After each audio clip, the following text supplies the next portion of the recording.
Breaking news! Kakapahayag lang ni Donald Trump na ang Estados Unidos ng Amerika ay magsasagawa ng panibagong pag-atake sa Iran ngayong gabi at pagkatapos ay sasakupin ng isla ng Hark at iba pang mga pasilidad ng langis at gas ng bansa. Matapos ang ikalawang gabi ng matinding pag-atake sa Iran, sinabi pa ni Donald Trump na maaari ring gamitin ang sandatang nuklear laban sa Iran kung hindi papayag ang rehimen sa Tehran sa isang kasunduan. Iyan ang impormasyong ibinahagi ni Seymour Hersh, isang Amerikanong mamamahayag gamit ang datos mula sa Situation Room ng White House.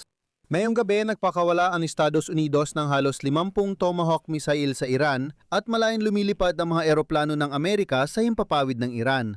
Ayon sa militar ng Estados Unidos, tinarget nila ang Iranian radar, komunikasyon at mga pasilidad ng depensang panghimpapawid sa buong Iran. At totoo ito, hindi pagmamalabis dahil nagliyab talaga ang Iran kagabi. Bilang tugon, muling isinara ng Iran ang kipot ng Hormuz at pinakawalan ng mga misail sa mga pasilidad ng Amerika sa rehiyon. Kasabay nito, inakusahan ng Iran ang Estados Unidos na umano'y sinira ang imbakan ng inuming tubig at inatake ang isang sibilyang barko sa Hormuz na nagdulot ng pagkamatay ng mga mamamayan ng India at panibagong iskandalo sa pagitan ng Amerika at India.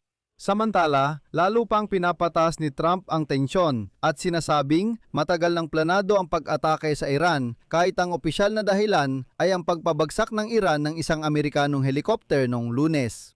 Kinumpirma sa Tehran na sa kabila ng muling pagsiklab ng mga putukan, tuloy pa rin talaga ang negosasyon sa pagitan ng Iran at Estados Unidos. Hinihingi ng mga Iranian sa Estados Unidos ang $12 bilyong na ransom kapalit ng totoong negosasyon sa nuclear program ng Iran at pagpayag na tapusin ang digmaan. Ako si Alexi Pechi, tara't pag-usapan natin ang mga paksang ito. Pero bago tayo magsimula, hinihiling ko na mag-subscribe kayo sa YouTube channel na ito, i-like ang episode, mag-iwan ng kahit anong komento at siguraduhin mag-subscribe din sa aking Telegram channel na Pechi News. Ang link nito ay nasa description ng video na ito. Doon namin inilalatala ang mga balitang dumarating agad.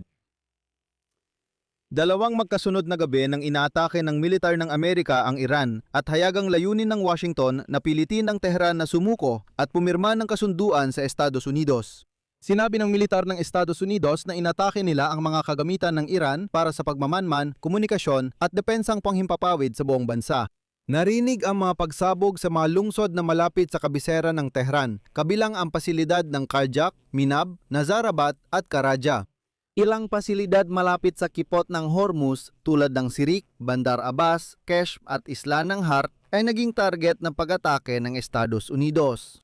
Ito ay isang napakahalagang sentro ng langis sa Persian Gulf. Pagkatapos ng pag-atake, sinabi ni Trump sa Fox News na bukas bubombahin ng Estados Unidos ang Iran ayon sa kanya sa impyerno kung tatanggihan ng Tehran na lagdaan ng kasunduang iniaalok ng Washington. At ngayon, mas lumala pa ang mga salita ni Trump at sinabi niya mismo, bubombahin natin sila hanggang wala nang matira sa kanila. Bukod pa rito, sinabi ni Trump na gumamit ang Estados Unidos ng 49 na Tomahawk cruise missiles at ang ilan sa mga pag-atake ay isinagawa sa mga pasilidad malapit sa Tehran. Ayon sa Pangulo ng Estados Unidos, kumilos ang mga eroplanong pandigma ng Amerika sa himpapawid ng Iran at winasak ang mga estasyon ng radar at mga sistema ng depensang panghimpapawid. Dagdag pa, sinabi ni Trump na may mataas na opisyal ng Iran na nakipag-ugnayan sa kanya noong gabi at humiling na itigil ang pambobomba. Sinabi niya na malapit nang matapos ang pag-atake. Narito ang CP mula sa mamamahayag na nakapanayam si Trump sa Fox News. Tinanong ko siya, ano ang mangyayari kung hindi pipirma at tatanggapin ng mga Iranian ang alok ng mga negosyador ng Amerika?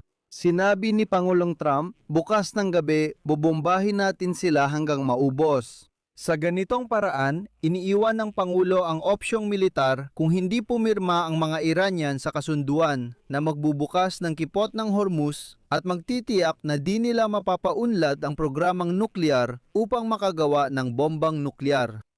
At ngayong araw, sinabi ni Trump na magpapakawala ang Estados Unidos ng malakas na atake laban sa Iran ngayong gabi.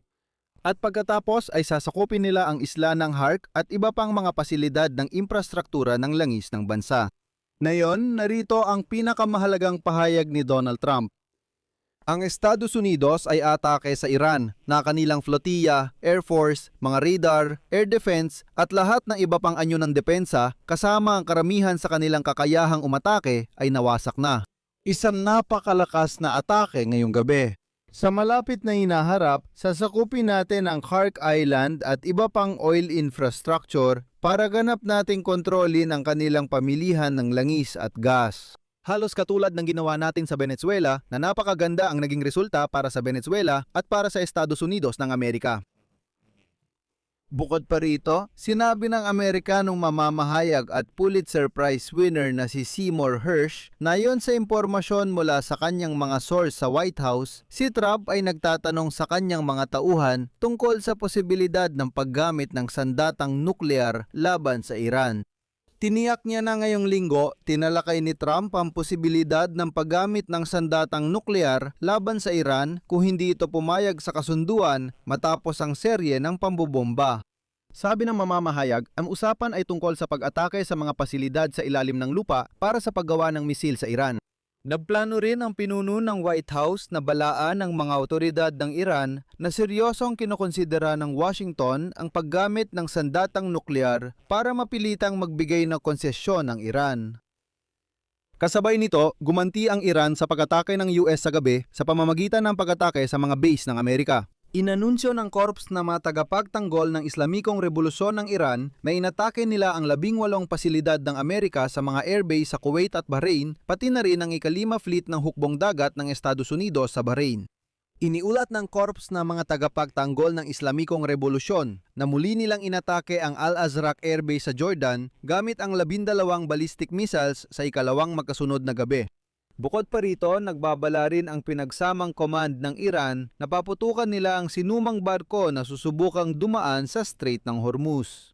Ayon sa Iranian media, pinaputukan ang 2 barkong Amerikano pero itinanggi ng Central Command ng Sandatahang Lakas ng Estados Unidos ang ulot-ukol sa pagsasara ng kipot. Sinabi nilang walang tinamaan sa kanilang mga barko at patuloy pa ring dumaraan ang mga komersyal na barko sa kipot sa kabila ng mga banta ng Iran na hindi naman lubos na totoo. Inakusahan ng Iran ang Estados Unidos ng paggamit ng di makataong paraan sa digmaan. Ayon sa kagawaran ng ugnayang panlabas ng Iran, sinadyang inatake ng Estados Unidos ang mga sibilyang pasilidad ng supply ng tubig sa timog ng Iran, dahilan para mawalan ng inuming tubig ang libu-libong residente. Ito ang antas ng paglala na maaring gawin ng Iran ngayon at simula ng pag-atake sa mga planta ng desalination sa mga bansa sa Persian Gulf. Sinabi ngayon ni Esmail Bagay ng kagawaran ng ugnayang panlabas ng Iran na inatake umano ng mga tropang Amerikano ang mga pasilidad ng tubig sa Sirik. Ngayong umaga, ipinakita ng mga Iranian ang larawan ng mga labi ng Amerikanong missile na natagpuan sa lugar ng pag-atake sa reservoir. At susunod, babanggitin ko ang sinabi ni Bagay. Sinadya ng Estados Unidos na targetin ang mahalagang pasilidad ng mga Iranian. Dahil sa pag-atake, 2 imbakan ng tubig na may kabuang kapasidad na 2,500 kubikong metro ang nawasak. Nagbibigay ito ng tubig inumin sa mahigit 20,000 residente ng 10 baryo dito. Hindi ito aksidenteng pinsala, ito ay sinadyang krimen sa digmaan at hayagang paglabag sa karapatang pantao at internasyonal na makataong batas. Kasabay nito, ngayong araw ay sinabi ni Ministro sa Naval ng India na natagpuan ng mga bangkay ng 3 marinong Indian matapos ang pag-atake ng US sa isang oil tanker na konektado sa Iran sa Golpo ng Oman. Nananawagan na yon ang India sa Estados Unidos na itigil ang digmaan. Nagsimula ng isang lantad na labanan at ang pag-atake ng US sa barkong may mga mamamayan ng India na sa totoo lang ay maaring magpalala pa sa matindi ng tensyon sa pagitan ng New Delhi at Washington. Ayon sa Central Command ng Estados Unidos, nagpakawala ang isang Amerikanong eroplano ng mga high-precision na bala sa silid makina ng barko matapos paulit-ulit na hindi sundin ng crew ang mga utos ng puwersa ng Amerika. Sa ulat ng Central Command ng Estados Unidos, sinabi ng barkong Setebello ay pinatigil bilang bahagi ng nagpapatuloy na blokada laban sa mga barkong sumusubok magdala ng langis mula Iran. Sinabi rin ng Iran na isang barkong may kargang pangunahing pangangailangan ay tinamaan ng bala ng Amerika habang bumibiyahe mula Hasab, tumatawid sa kipot ng Hormuz sa Oman, papuntang Sirik sa Iran. Naglabas ang Iranian media ng video na nagpapakitang bahagya ng lumubog ang barko. Bilang tugon, sinabi ng Iran na muli nang sarado ang kipot ng Hormuz. Ngayon, inakusahan ni Pangulong Trump ang Tehran na pinaglalaruan lang ang negosasyon at sinabing idaraan ng Estados Unidos sa mga bomba ang negosasyon kung kakailanganin. Ngunit dapat tandaan na ang mga negosasyon ay talagang nagpapatuloy pa rin ngayon at kinumpirma na ito ng mga Pakistani na tagapamagitan. At alam din natin na ngayong umaga, umalis mula Tehran ang delegasyon ng Qatar na buong magdamag nung nagaganap ang mga pambobomba ay nakipag-usap sa mga Iranian. Kinumpirma ni Ministro ng Digmaan ng US, Pete Hegseth, na handa ang Amerika na ipagpatuloy ang pambobomba sa Iran hanggat hindi sila pumapayag sa kasunduan. Narito ang pahayag ni Pete Hegseth. Ngayong gabi, abala ulit ang Central Command dahil magbibigay kami ng matinding dagok sa Iran. May pagkakataon ang Iran na makipagkasundo, pero tumanggi sila. Magpapaputok ang ating tropa sa mga pangunahing pasilidad nila.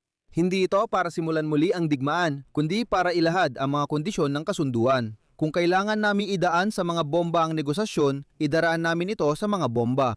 Sana magdesisyon ng tama ang Iran. Ipinahiwatig ng White House na nagplano si Trump na malakihan, ngunit panandali ang operasyong militar para pilitin ng Iran na baguhin ang posisyon nila sa negosasyon. Dito, dapat tandaan na si Trump, habang hinihintay ang sagot ng Iran sa kanyang huling alok ng halos 2 linggo, ay lalo lamang nadismaya na tapat niyang inamin. Sa ibang episode dito sa YouTube channel, ikukwento ko kung paano napagpasyahan ni Donald Trump na bombahin ulit ang Iran. May lumabas na interesanteng impormasyon. At kung bakit sinasabi ng mga source na maaring napirmahan na ang kasunduan noong katapusan ng Mayo kung hindi lang sana nagpasya si Trump sa huling sandali na magdagdag ng mga bagong pagbabago sa memorandum ng pagkakaunawaan sa Iran. Hanggang dito muna ako. Mag-subscribe sa channel para hindi ma-miss ang next episode. Like at comment din ng opinyon o konklusyon. Ingat at paalam sa lahat.